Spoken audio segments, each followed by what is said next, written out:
So today we're gonna do a jackhammer tutorial.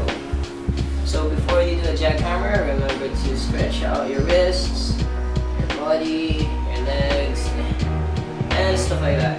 Anyway, since we're gonna do a jackhammer tutorial, you at least know how to do a hand glide. If you don't, then please check out my cricket tutorial.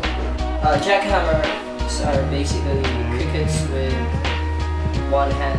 Basically, what you do is you rotate and you push, and as you push, as your body goes down, the weight on your arm becomes lighter. So you rotate your hand back before it lands. Then you rotate again, push, rotate, push, rotate, push, like that.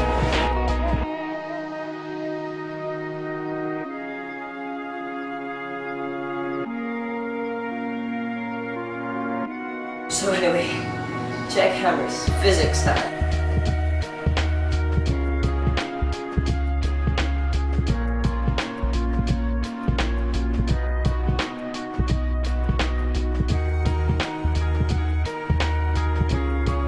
Yeah, it's rotate, push, down, rotate, push. Yeah. So yeah.